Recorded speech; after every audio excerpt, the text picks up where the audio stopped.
Good day everyone, I'm Jed Comajig, and today we'll prove theorems on the derivatives of trigonometric functions. Like any other functions, we can use the three-step rule in finding the derivative of the sine function.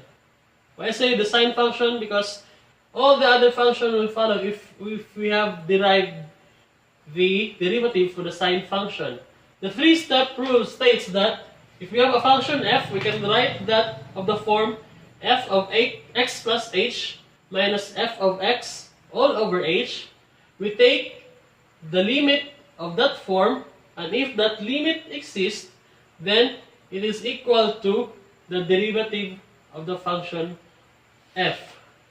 Okay, we'll proceed now directly to the function f of x equals sine x. Using the three-step rule, we rewrite f of x to the form of f of x plus h minus f of x all over h. So you have sine of x plus h minus sine of x all over h.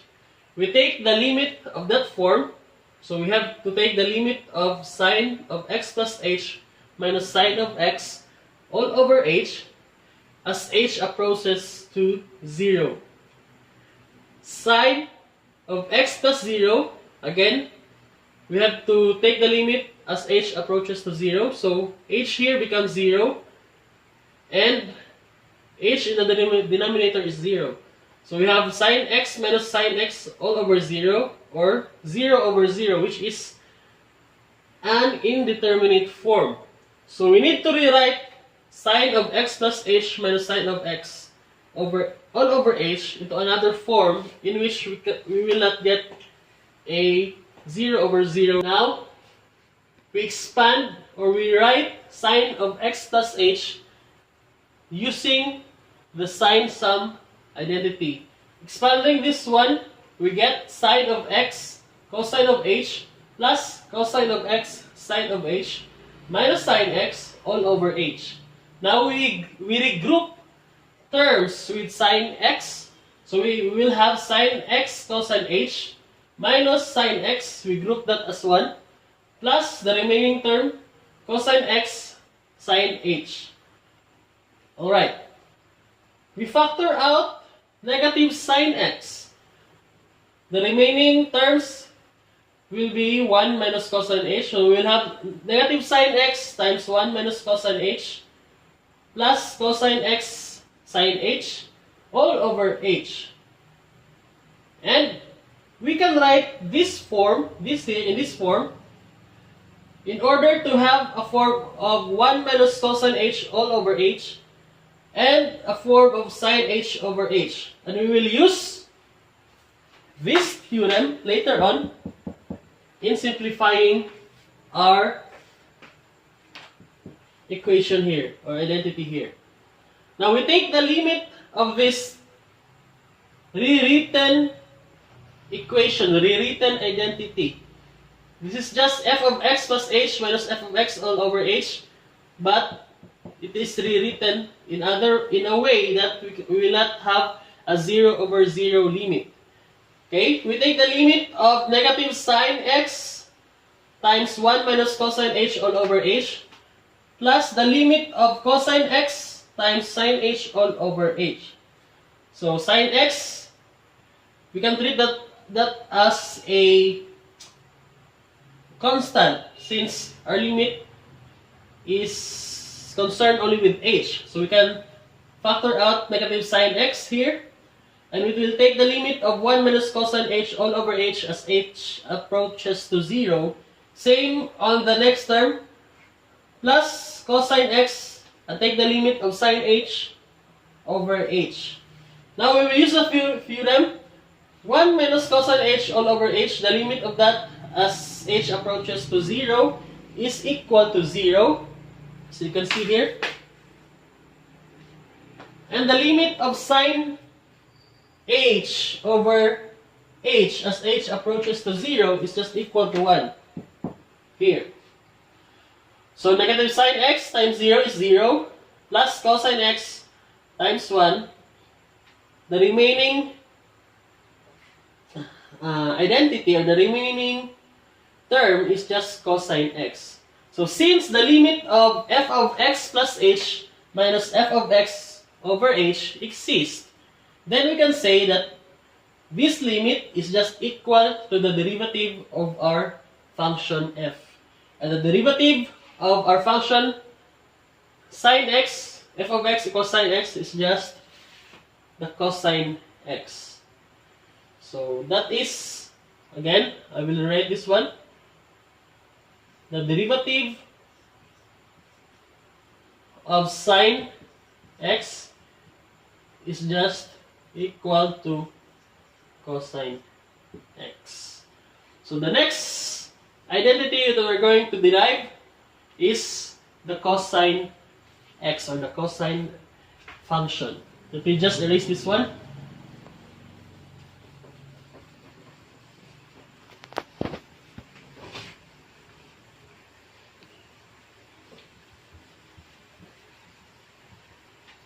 Derivation of the cosine, or derivation of the derivative of, cosine x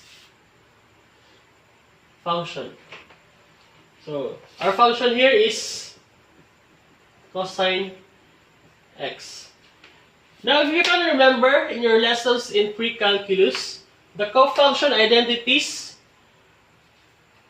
this identity, cosine theta is just equal to sine of pi over 2 minus theta, and sine theta is just equal to cosine of pi over 2 minus theta. These identities are called the cofunction identities. If you expand this one using the sine difference and the cosine difference formula of identities, this will just be equal to this these trigonometric functions. Okay?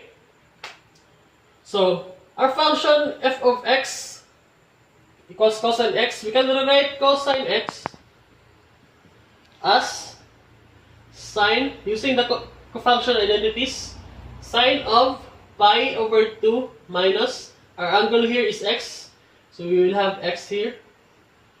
And then, this is now our f of x. If we take the derivative of f of x, this is the derivative of sine pi over 2 minus x. So the derivative of this sine, again from our first derivation, the derivative of sine is just cosine. Cosine of pi over 2 minus x. Now this, we will apply the chain rule. Since this term here consists of more than one term, we will apply the chain rule. The derivative of this term is just negative 1. Okay, this is a constant. Derivative of a constant is 0. Derivative of negative x is negative 1. Simplifying this one, we will negative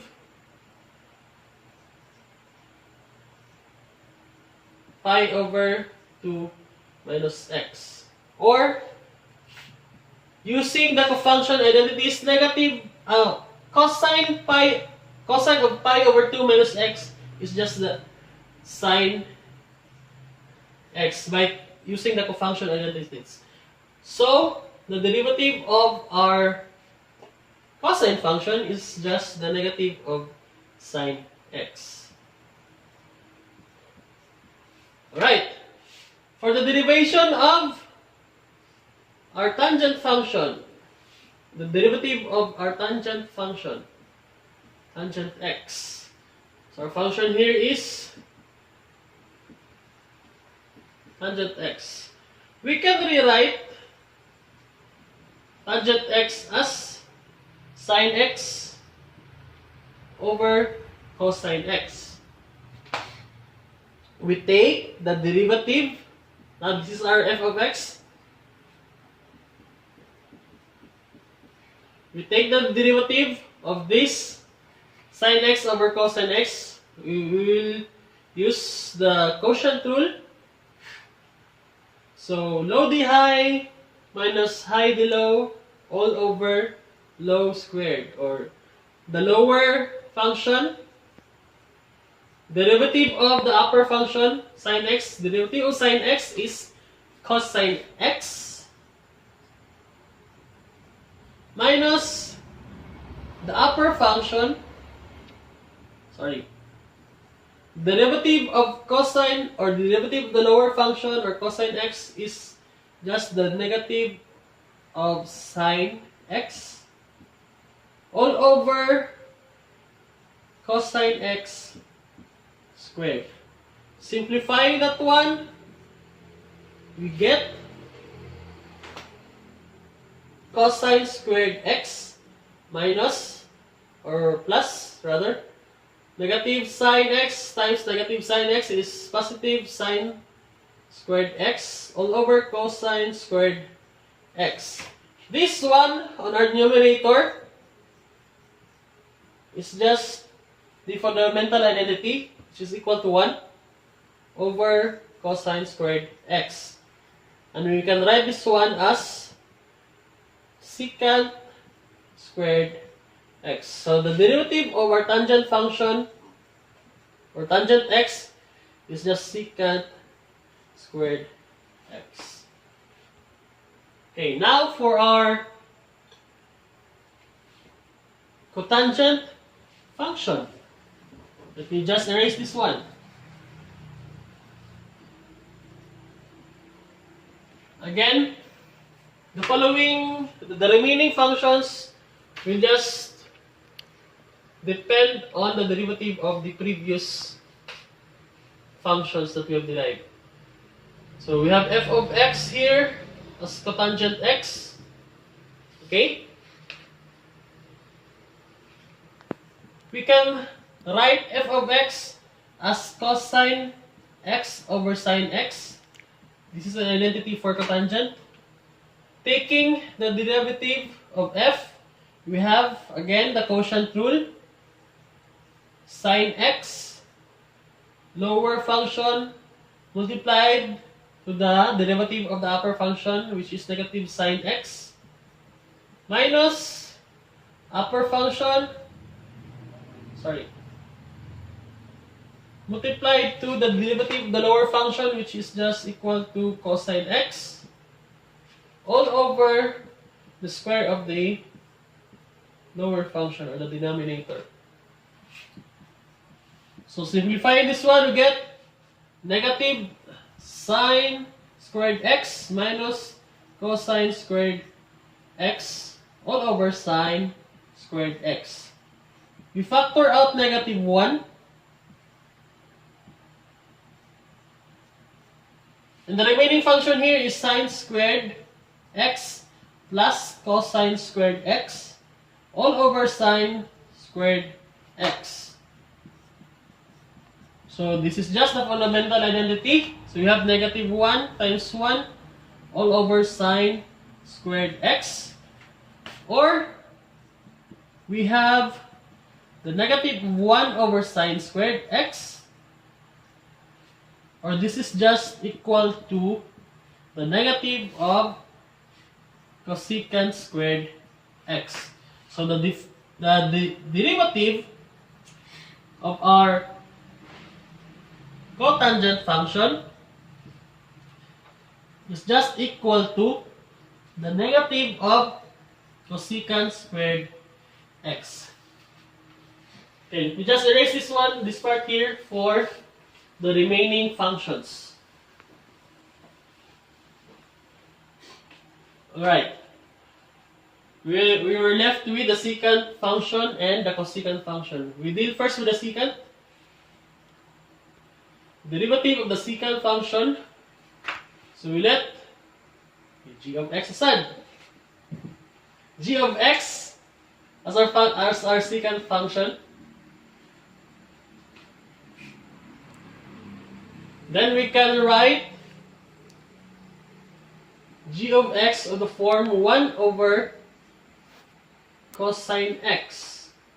Again, we take the derivative of g. Using quotient rule, we have cosine x the derivative of a constant is 0 minus 1. Then the derivative of the cosine is just negative sine x all over cosine squared x. Simplifying further, we have this is just 0, and this is positive sine x all over cosine squared x. So we pair one cosine with sine, so we can get sine x over cosine x times 1 over cosine x. Then we can write this as tangent x times 1 over cosine is just secant x. So the derivative of secant x is just equal to the tangent x secant x. And lastly, for our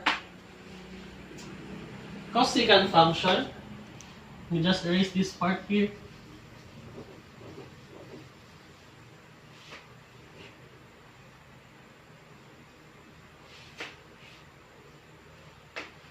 We have a function h, given that h of x is equal to cosecant x. We can write h of x to the form 1 over sine x. It's an identity for cosecant. We take the derivative of h using the chain rule again. Sine x times the derivative of constant is 0 minus the upper function times the derivative of the lower. Derivative of sine is cosine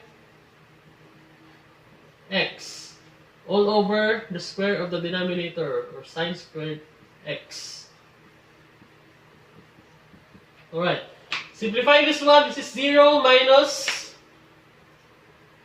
cosine x all over sine squared x. Alright, you can factor out negative 1. And the remaining functions, so the remaining terms, we have cosine x, sine x. You write of this form, times 1 over sine x.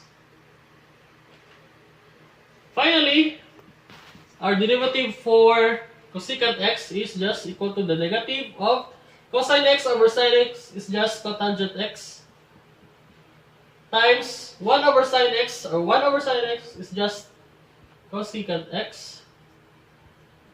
And we have our derivative for, and we have derived the derivative for cosecant x, or our cosecant function, given as negative cotangent x cosecant x.